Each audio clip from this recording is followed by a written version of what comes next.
What is up, ladies and gentle nerds? It's your boy Graham, also known as HamHawks42, and welcome to episode 2 of the Rogue Deck Workshop, the show where we take an idea and a collection of magic cards and smash them together to build a hopefully viable Magic the Gathering deck together here on YouTube. So as you can see, like always, we are starting off with a blank canvas behind us, and today I wanted to tackle a particularly interesting card that came out in M21, and that card is Brash Taunter. So Brash Taunter is a 1/1 goblin for 5. Now that sounds terrible, however, this thing is actually freaking sweet, because it has Indestructible. Alright, that's pretty great. And then when Brash Taunter is dealt damage, it deals that much damage to target opponent. And then you can pay 3, tap it, and Brash Taunter will fight another target creature. So this thing can do so many super cool things. There are a lot of different ways that we could take it.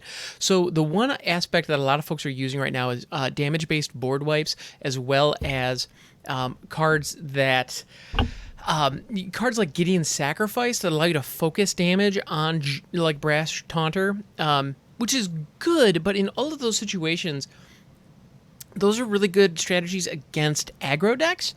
And so in those scenarios, you definitely want to be doing like the standard best of 1 queue, or playing in Historic perhaps, because aggro is pretty big right now. So things like that, running cards like Flame Sweep and Wrath of, what was it?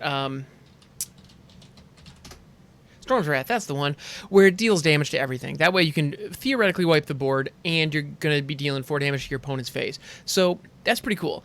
But there is another thing that we can do with Brash Taunter. So first, let's just go ahead and put 4 in the deck, because that's the plan. That's what we're building around.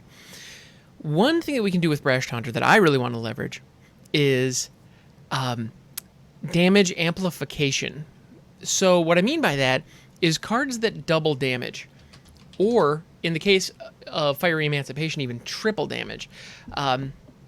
So let's take a look at Obosh, the Prey Piercer, just for example. So Obosh here is one of the companions from Ikoria, and if a source you control with an odd converted mana cost would deal damage to a permanent or player, it deals double that damage to that permanent or player instead. So, go with me here. Let's go ahead and say, let's not set him as a companion just yet. Let's just put 4 in the deck, just to be stocked and ready to go. So, if I have a Shock, let's say, it deals 2 damage. I have Obosh on the field. I aim my Shock at my Brash Taunter. Okay, well, Shock's damage gets doubled because of Obosh, so 4 damage is dealt to Brash Taunter. Well, that's pretty cool. Note, Brash Taunter has an odd converted mana cost. Therefore, Obosh doubles the damage from Brash Taunter as well. Now, the Brash Taunter was dealt 4 damage, so that damage gets doubled. So now my opponent is being dealt 8 damage because I shocked my own creature. Because you have that double, the damage is dealt twice, it gets amplified twice. Now, Obosh is a great example of that because it allows you to do some really fun things, but there's one other one, and some of you may know where I'm going with this. Fiery Emancipation. If a source you control would deal damage to a permanent or player, it deals triple that damage to that permanent or player instead. So yeah, let's just load this up. So this is the core of the deck right here. I want Brash Taunter as well as all of the damage multipliers that I can possibly have, not to mention a whole bunch of cards that can deal damage to Brash Taunter. So the goal of this deck is to get Brash Taunter down as quickly as possible. Now the quickly as possible is going to be really, really clutch, because whenever you're building around a 5-drop, you have a very real problem on your hands, and that problem is going to be surviving long enough to set up your game plan. And that's why a lot of 5-drops, like 5 and 6 drops that are kind of build-arounds like this, tend not to see a lot of play, because it's tough to survive in a competitive environment long enough to set something like this up. Meanwhile, this is the kind of thing that you might see in a commander deck that's just kind of neat and fun, and maybe you'll pull it off one or 2 times, but I'm the Jankomancer. This is what I want to do. So I'm going to figure out a way to do this in standard. And yeah, so as we're going, I would love it if you would drop a comment. And also, if you like this video, go ahead and give it a thumbs up. And go ahead and click the subscribe button while you're there. I would appreciate that very, very much. But if there are any cards that you think of, please let me know, because I would love to tweak this deck. That's the other thing. Public service announcement that I throw out at the top of these episodes, or early into the episodes anyway. The first deck that you create is going to be a rough draft. That's okay. The very first version is probably not going to be great. That is perfectly fine, believe it or not, because any creative endeavor is going to be rough with the first draft, and deck building is no different. And when we're doing this, we're trying to build a rogue deck. We're trying to build a deck that goes against the meta, that doesn't fit into the standard narrative. I'm not trying to build something that we've seen before. I'm trying to find something unique, something separate, something different, and that's what we're doing here. So we got Fiery Emancipation, we've got Obosh. Because we have Obosh in this deck, because we want Fiery Emancipation, it has an even converted mana cost, so we can't put Obosh as our companion, which is okay. Also, this is a really heavy top end, especially in what is so far a mono red deck. It may not stay that way. There's a really good chance that we might add green, that way we can ramp and then also have fight spells just to deal some damage up to our Brash Taunter, if nothing else. And then that actually would also give us the opportunity to possibly search up, with using things like Finale of Devastation, perhaps, where we might actually be able to pull Brash Taunter out of the deck and get him into play faster or more consistently. So green is a solid option for those reasons, so that gives us some stuff to work with, but also just green is super duper powerful right now, so we have those. We also have some interesting stuff in white, specifically the aforementioned Gideon Sacrifice. If our opponent is going to be dealing damage to us, we can choose a creature or planeswalker we control, such as our Brash Taunter, and then have all damage that will be dealt to you and permanents you control this turn focused on a Brash Taunter. So if we do have damage from board wipes, for example, if we hit if we hit a Storm's Wrath, and then we Gideon Sacrifice, focusing our Brash Taunter, now all the 4 damage that is going to be dealt to all of our creatures, or 12 damage apiece if we have Fiery Emancipation out, suddenly all gets focused on Brash Taunter, and then that is just a Death Star beam straight to our opponent's face, which is pretty neat if we can pull it off. Now, that is a Rube Goldberg machine that has a lot of moving parts at pretty high mana costs. So building to that, oof, that's ambitious. I'm not saying we can't do it, and I'm not saying we're not going to do it, but it is very ambitious. The other thing that I can't help but notice, I would be remiss if I didn't point it out, Brash Taunter is a goblin. That means it is a non-human. That means we could theoretically mutate onto it.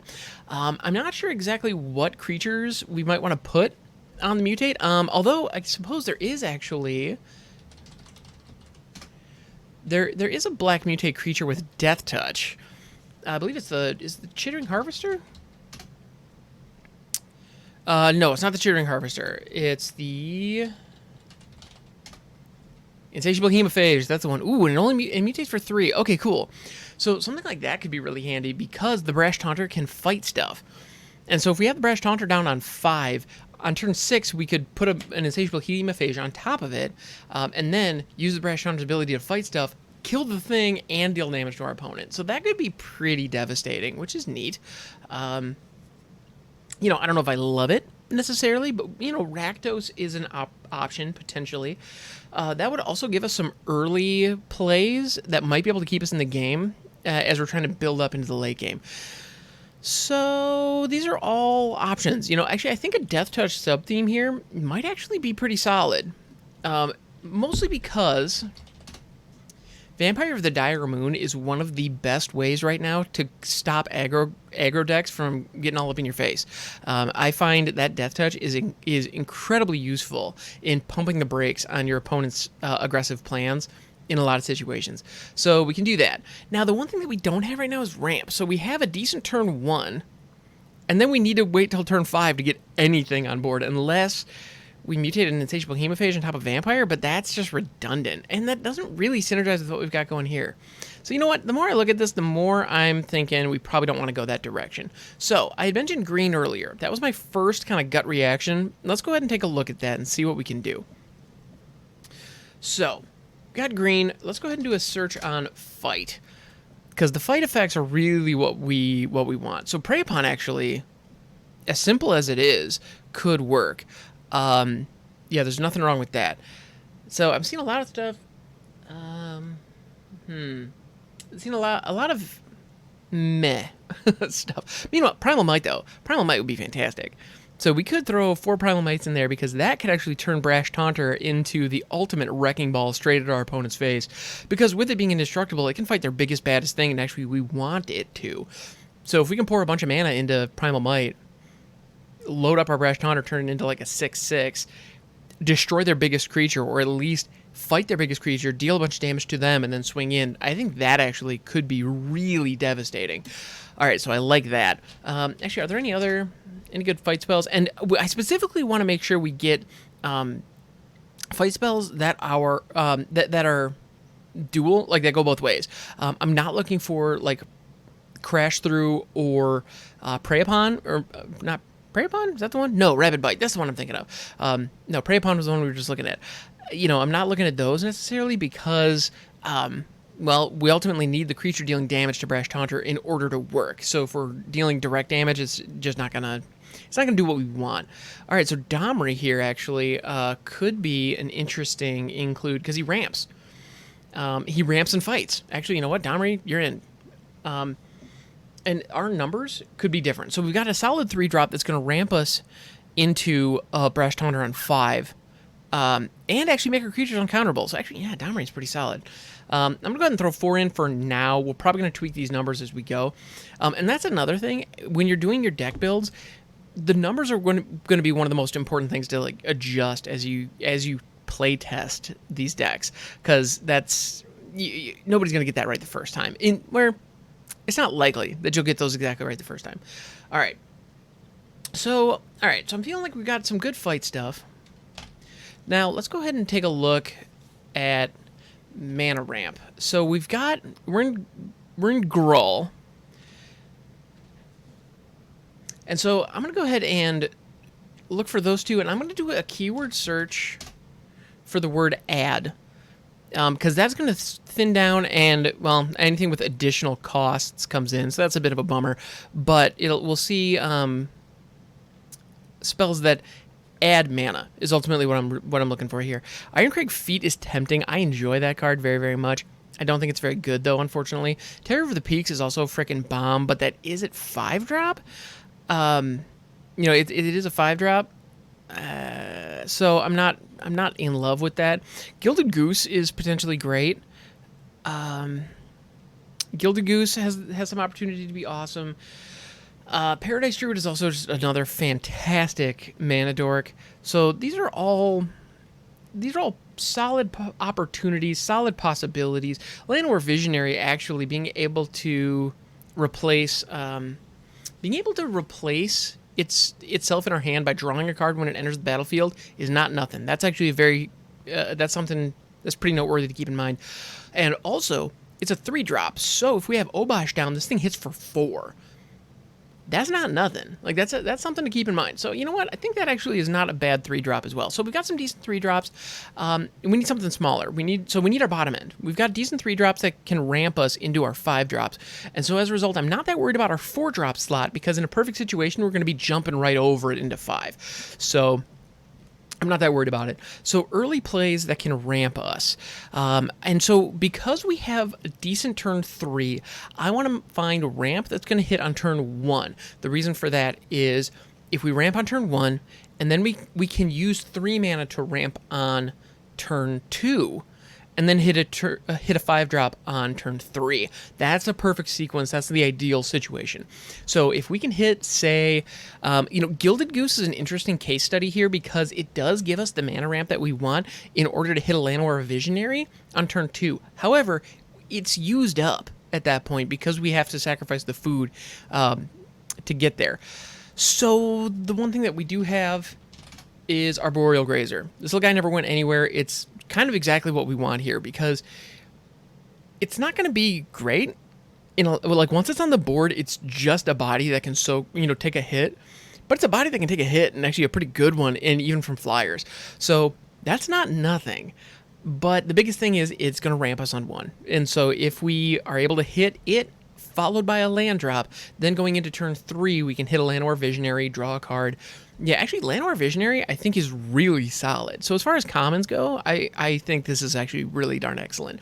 And again, it fits what we're doing. So Arboreal Grazer on 2 is great. I'm feeling really good about this so far.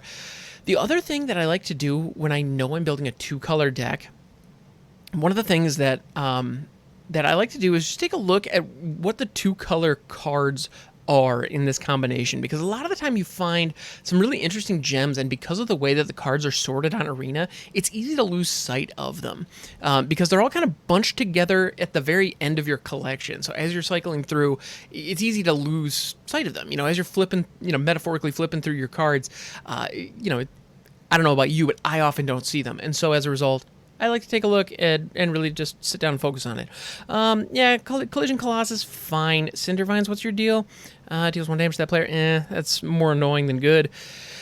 And don't get me wrong, there's a time and a place for annoying, but that's not what we're looking for here. Domri's Ambush, actually. Put a +1/+1 counter on target creature you control, and that creature deals damage equal to its power to target creature or planeswalker you don't control. Ugh, I like the idea, but it's a one-sided...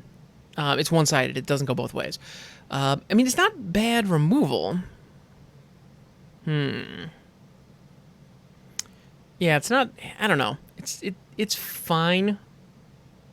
It's just fine. I want better than fine. I want awesome. So Klothys, God of Destiny is pretty solid. Rhythm of the Wild is also just killer. So I mean, we could theoretically get a turn 2 Rhythm of the Wild if we hit the Grazer. That's not nothing. Yeah, that's way not nothing. We don't have we don't have a lot of big creatures that we're going to be swinging with, but I don't know. I'm intrigued by that idea. So yeah, Savage Smash actually does fit what we're doing, but but at 3, I'm a little hesitant about that. I feel like Domri is a better fit because it's more versatile, and then Primal Might. So actually, as far as the fight goes, I think we've got it covered. I'm not too worried about that. Let's see. Samut gives creatures haste. Okay, that's fine. Giganta Escape to the Wild actually could be fantastic here. You know what? I'm going to go ahead and throw 2 of those in because it's card draw. That's the biggest thing. It's card draw. This deck right now doesn't have a whole lot of card draw in it, and we're even going to be using our hand up maybe faster than we want with the Arboreal Grazer. So having something that can restock our hand, really important. Yeah, I think that is just clutch. So the question there is, oh, actually, wait a minute. What's the, let's take a look at, there's an Apex. It's Ghidorah. Ooh. All right, so whenever you mutate, exile a non-land permanent. Put it onto the battlefield. Oh, but it needs blue in order to... So we need blue in the mutate cost. Just kidding. Moving on. Yeah, so I think Escape to the Wild is pretty good. Quartzwood Crasher is also a phenomenal card. Like, this, people are sleeping on this thing. I don't know why it's not in every single girl list ever, because it's just so freaking cool. That said, we have a girl list, and I'm not going to put it in it. Now, it is a creature with an odd converted mana cost. So as a backup win condition to be able to just trample over our opponent if we aren't able to get the Brash Taunter action going, we could do a whole lot worse. But at the same time, it doesn't fit the combo. It's not the big combo finish that I'm looking for. So I don't feel great about that. So I guess actually at this point, we have decent ramp. We have good fight spells. So if our opponent is running creatures, that's something that we can leverage. But what we don't have... Oddly enough, it just occurred to me that we don't have this in here. We don't have burn spells. And that was kind of the whole impetus of building this deck in the first place. So let's go ahead and do a search for damage. And so I'm going to look at anything that deals damage. So let's go ahead and see what we have. Oh my goodness. Red Cap Melee in here is so good. Okay, so Red Cap Melee deals 4 damage to target creature or planeswalker, and then if a non-red permanent is dealt damage this way, you sacrifice a land. Well, the permanent that we're going to be targeting, if it all goes well, is Brash Taunter, which is a red permanent. So that's just 4 damage for 1, and if we have damage multipliers down, it's going to be just that much better. What's up? Okay, and I'll cut this in post. What's up? Here, I can stop the recording. That's just fine.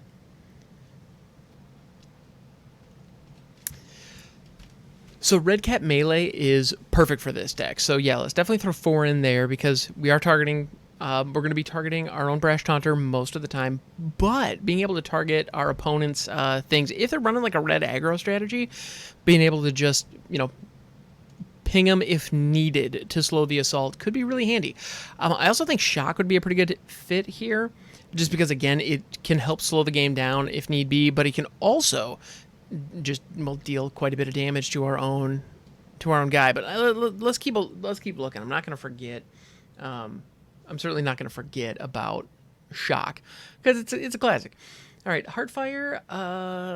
In a perfect situation, it's an additional way to get 4 damage onto our Brash Taunter. Which, again, if we have one of our damage amplifiers, that could get really, really nasty, really, really fast.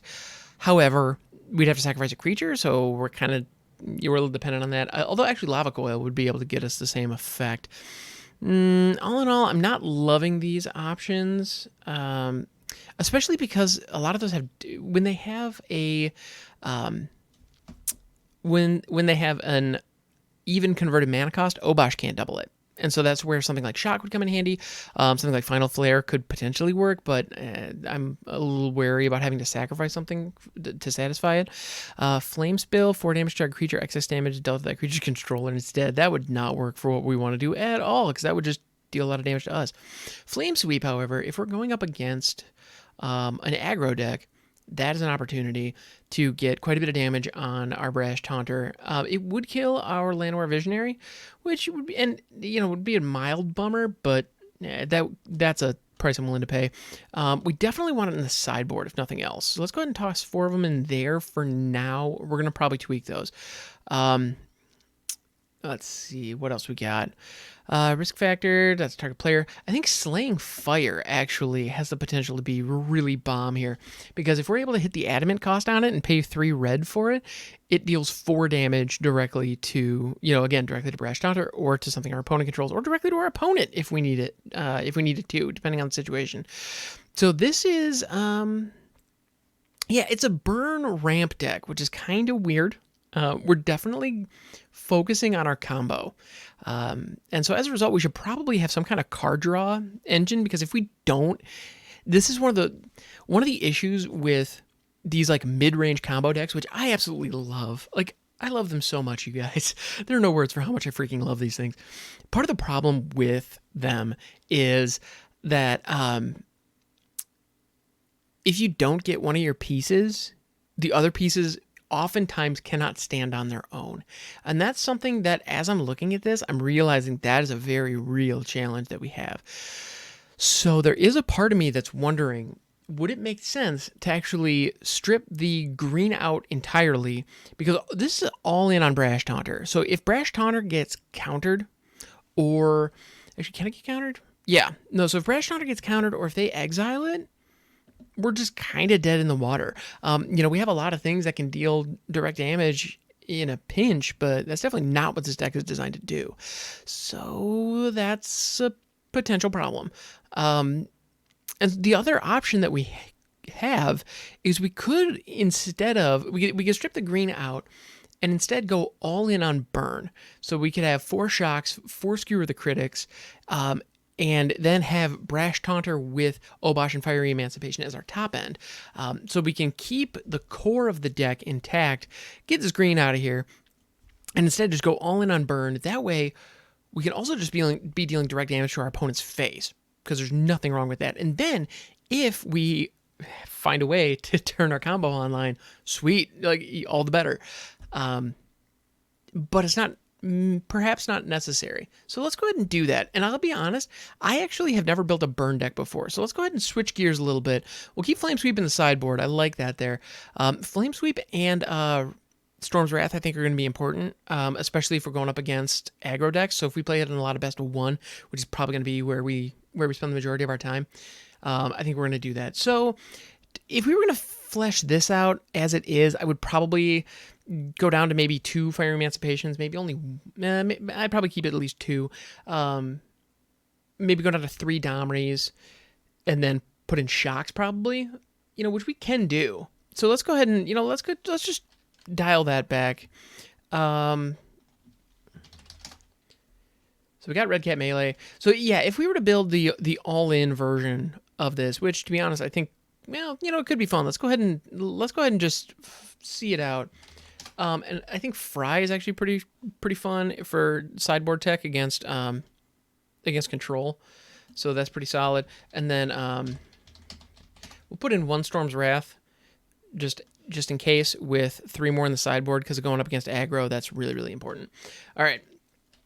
Because I think aggro is going to be one of the worst matchups for this particular... Actually, aggro might be pretty solid. I don't know how we would get around control. That's something that we're lacking pretty dramatically. But then let's go ahead and finish off the mana base with... And so after this, I'm going to go ahead and you know what? Temple of Abandon actually is just fine. We don't need to try them in here. Cool. So yeah, so this is what we got so far. We can tinker with the sideboard a little bit. We can add a couple more things, maybe some cultivates or something like that. Actually, that doesn't really do what we're looking for. Maybe something like Naturalize or Wilt, something that can deal with artifacts and enchantments would actually be a pretty good way to leverage the green here. So actually, let's go ahead and just do that. Let's go ahead and grab... Return to Nature, that's the one. Ooh, now which artwork do we want to use? I like the Eldraine artwork with the mice. I think that's cute. All right, let's go with that. So yeah, so here's just kind of a rough draft of a Gruul mid-range combo deck built around Brash Taunter. I don't know if this is any good, but it could be interesting. And let's go ahead and save this. Can I name it from here? Apparently not. Okay, that's fine. So Brash Taunter version 1. Okay, so let's go ahead and save it. And then let's make another version that's built around Brash Taunter that's just all in mono red burn. I feel like that could be... Yeah, I feel like that could be interesting. So let's go ahead, Brash Taunter. Whoop. Brash Taunter V2. Let's go. All right, so let's get all these duels out of here. We're not going to need you. Yeah, so if we're going all in on burn, I want to be aware of what... one of the things, we're not going to have very many creatures, so having wrath effects, really, really important. So I think it's going to be a little more valuable in this situation because we're not going to have blockers. When we were doing the mid-range stuff with green, we have small bodies early on the board that can help kind of soak up some stuff and slow down our opponent. But in a burn deck, we are going fast, we are going hard, and we're trying to deal as much damage directly to our opponent's face as we possibly can. And so I actually want to go back. We're going to go ahead and go back to 4 Fiery Emancipations. And the reason that I want to do that is because the number of cards that we see in any given game is going to be a lot lower than it is in other decks. With a lot of decks, if you're drawing extra cards or the game is lasting a long time, you end up seeing 20, 25, maybe even 30 cards if you're going draw crazy. And so you're going to see a lot of different cards. You're going to have a lot of different options.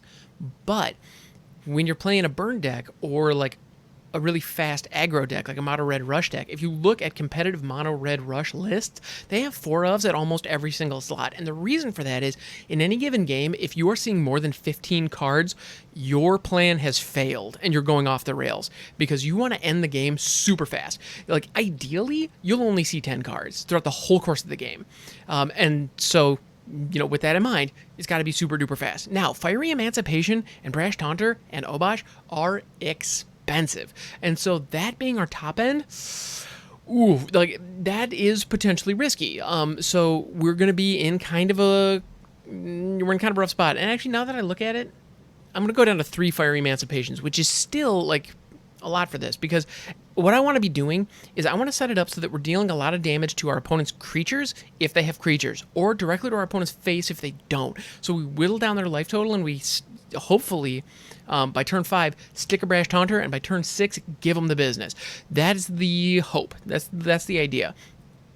We might want to ramp a little bit into this, but we can play it like a control game. So with that in mind, one of the ones that comes to mind right away... Actually, you know what? Okay, so there's Scorching Dragonfire, which is a great card and actually works really, really well against the Titans. But it can only target creatures and planeswalkers. So as a way of knocking out planeswalkers, it's great. As a way of, exiling the Titans, actually that's something that I saw an opponent do. Well, an opponent did against me in one game. I was running the Titans and I threw Croxa And then in response, they hit a Scorching Dragonfire on Croxa. So when I sacrificed it at the end of the turn, it went straight into exile because of Scorching Dragonfire, the way Scorching Dragonfire is worded. So that was really, really slick. So at the very least, this is some pretty spicy sideboard tech. So I'm going to go ahead and I'm going to toss in the sideboard for now, and we'll see what happens. So let's go ahead and go back to looking at damage. So we want to deal damage. How can we deal direct damage? So Red Cat Melee might not actually be in the main board here. I mean, as the finisher on Brash Taunter, it's really freaking good. But we definitely want 4 shocks. Oh, we already have 4 shocks. Derp derp. Well, you know what? I want the fancy art shocks. Because I have the fancy art shocks, and I'm going to use them. Blitz of the Thunder Raptor, that's equal to the number of instant sorcery cards. Yeah, I don't want to go that route, because hopefully we don't have that many instant sorceries in the graveyard. Yeah, also we have Cavalcade here, and you might be wondering, why don't we just run a straight Cavalcade list? And to be honest, a straight Cavalcade list with a Fiery Emancipation top end and possibly Chandra's Incinerator in there, yeah, that's going to be a better deck. I'll be completely honest with you. It is. But, I don't know, this is more fun. Because this is how I want to play, dang it. Fire Prophecy here, also pretty great. However, it only hits creatures. So again, we're focusing on the creatures and not the player. So I guess the question is that what we want? With a traditional burn deck, the goal is to deal 20 damage directly to your opponent as fast as you possibly can. And when you have access to spells like Lightning Bolt that deal 3 damage for 1 mana, you can get away with that and really make it work. With this deck, since we're building up to a really heavy top end, it probably makes more sense for us to be targeting the creatures instead of the player. Because then when we hit the top end, all those burn spells can be targeting our Brash Taunter, which will hit the player.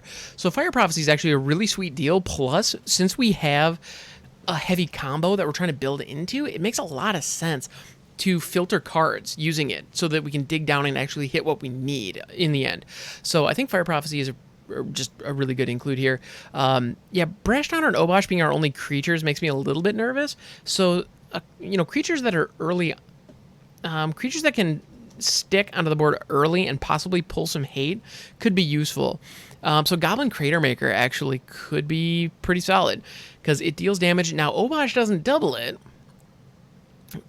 but it's a solid little 2/2 that can actually, on its own, kill a 4 toughness creature. Well, actually, no, I can't. I'm sorry, because of the way that stacks out. Colorless, non-land. It can kill Ugin. This little guy can kill Ugin.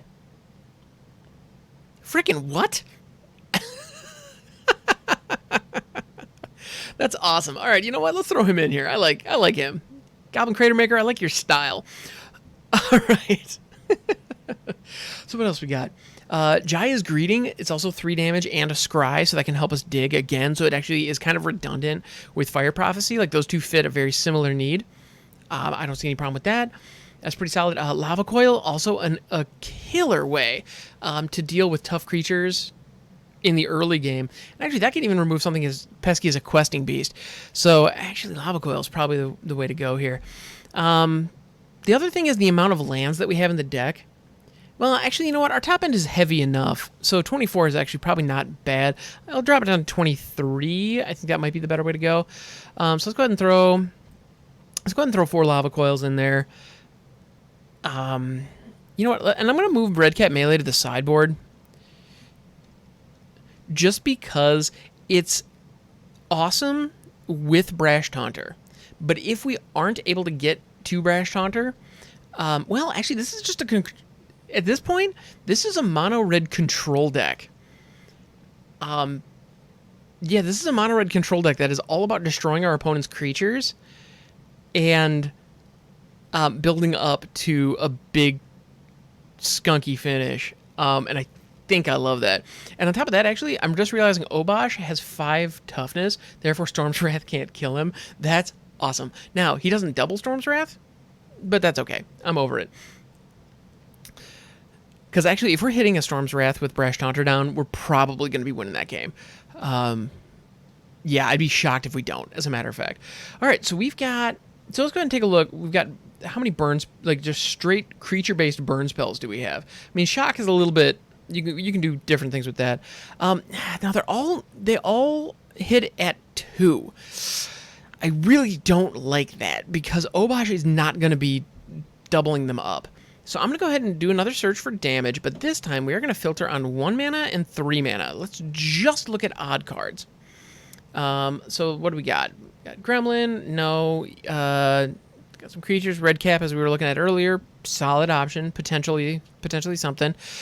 Spear Skewer actually could pump the brakes on aggro players early, and it's dealing direct damage to our opponents. That puts them on a clock that Obosh does impact, so that's not a bad fit. I think Blind Blast actually could be solid. Now, the Combat Trickery isn't really doing anything for us.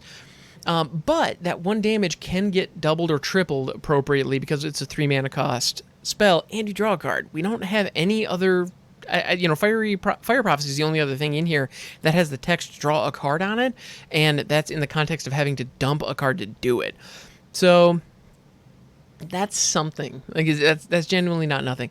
Bonecrusher Giant also is just a great card. The one thing about it is the stomp on it, that 2 damage to any target, that actually does not, that is from an even converted mana cost source. So Obosh is not going to double the stomp. Now, the Bonecrusher Giant, the creature, is a 3 mana cost creature, so that does combo with Obosh. So actually, who am I kidding? Bonecrusher Giant is freaking amazing. This thing is just raw value. I can think of very few reasons why you wouldn't run this in freaking anything. It's just great. All right, so yeah, we've got Fire Prophecy, Jaya's Greeting. So also, by the way, I don't know that I've made it clear, this deck is definitely for best of 1. Like, this is definitely a best of 1 burn deck. And the reason that I say that, so I mean, we do have a sideboard, but you can kind of ignore that. The reason that I say that is simply because this is it's all about creature removal. It's about creature removal until we build up into our big payoffs. And those big payoffs happen to be paid off by our creature removal. So we're going to be using our creature removal to survive long enough to stick a Brash Taunter and then focus all of our creature removal directly on our Brash Taunter to blow up our opponent. That's the goal. And with the damage multiplication in the mix, that can explode pretty darn fast. So I think I want to take out Jaya's Greeting. I think I like Fire Prophecy better. And then, you know what? Let's go ahead and throw 2 more red caps back in the main. Because red cap is odd CMC. So that's going to work out really nicely for us. Do you want to do 2? You know what? Let's go ahead and throw 3 red caps back in the main. What? No, it's not a companion. I don't want it to be a companion. No, put it on the far side. There we go. What? I thought I put 3 in there. I'm very confused, you guys. All right. Anyway. Apparently, I just erased one of my red cap melees. Okay, so no, we'll have 3 red caps in the main. Actually, you know what? Not. Who am I kidding? Let's just go for it. Let's go 4 red caps. And I'm going to go ahead and pull 2 of the lava coils out. Because they're at sorcery speed, that is a very real concern that can really impact what we're doing. Creator Maker might not be mainboard tech. It might be better in the sideboard here. I mean, the fact that I can kill Ugin is not nothing, and the fact that it's a creature on board early on means that if our opponent is sitting with, some little weenie creatures, they'll think twice about swinging at us. So that's not nothing. But I don't know that it's enough. I just don't know that it's enough. So yeah, I'm gonna go ahead and move. Creator Maker to the sideboard. All right, so we've got a slot open now, and I think that actually that is the cue for, was it Slaying Dragonfire, that 3-drop? I think that might be a winner. Or we can actually just throw Flame Sweep in here in the main. That is a possibility, because that actually could be really powerful. Potentially. But yeah, so actually Soul Seer has the potential to be pretty nasty as well, because it's 5 damage to any creature, instant speed, 3 damage is worth it, and it does lose indestructible. So as a result, Soul Seer actually does not work very well with Brash Taunter, unless. And so, okay, here's the thing. Soul Seer with Brash Taunter can work to really good effect if and only if it is the last hit of the game. Now, if we have Fiery Emancipation or Obosh down, it's going to be. Because if we hit... So if we have Obosh and the Brash Taunter, we hit a Soul Seer, it's going to deal 15 damage to our Brash Taunter. And that Brash Taunter... Or no, sorry, it's going to deal 10 damage to the Brash Taunter because it's going to double because of Obosh. Then the Brash Taunter is going to take that 10 damage and turn it into 20 damage, which is going to direct directly at our opponent. Now, the Brash Taunter will not survive that because Soul Seer does remove indestructible. So our Brash Taunter will die if we do that, which is a bummer, to be sure. But as a finishing blow, that's pretty cool. So you know what? I'm going to go ahead and throw one in for the memes just to see if we can hit it, is really what that's all about. Skewer the Critics is also great if we're aiming it directly at our opponent, or if it's the second or potentially third burn that we're hitting. So actually, you know what? Let's go ahead and throw 4 skewers in. I'm going to go ahead and the more I look at Lava Coil, the more I think... you know what? Actually, I think I like Lava Coil better than Fire Prophecy. So let's go 2 and 3. Okay, cool. All right, so here is Brash Taunter version 2. This is our mono red burn version. And yeah, it's interesting. There's something here. Before we go much further, though, we might as well put some utility lands in here. So let's go ahead and look at... Let's just do a search for... no, we can't do a search for a mountain. That's not going to... All right. Well, we got Dwarven Mine. We need 3 other mountains. I'll put 2 in. We don't really... Those aren't that great. Meanwhile, Castle Embreth, there's no reason not to run 4 of those because we only need one other island one other mountain in order for them to work. Yeah, meanwhile, Dwarven Mine, it needs to be our 4-drop in order for it to come into play untapped, and then we would also get a 1/1 dwarf, which is fine. Like, it's not great. It doesn't really fit what we're doing. It just could be additional value in a situation where maybe we just need some additional value. All right, so this is Brash Taunter version 2. This is Mono Red Burn. So, if you want... So, this is the Mono Red Burn list, if you're at all interested in the Gruul mid-range ramp list. That's this guy right here. I think both have their place. I think they're both going to be interesting, and I'm looking forward to testing them out.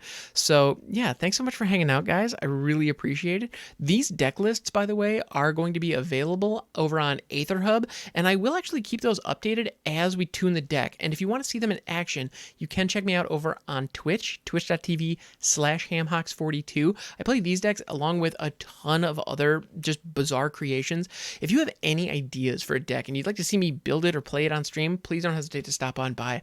I would have a ton of fun with that kind of stuff. I absolutely love that engagement and coming up with new crazy deck ideas. Well, which is why I'm here in the Rogue Deck Workshop. So thank you so much for hanging out. I appreciate you as always, and I hope you have a wonderful day, week, year, whatever time it is for you, and whatever time it is for you. Good evening, morning, or night.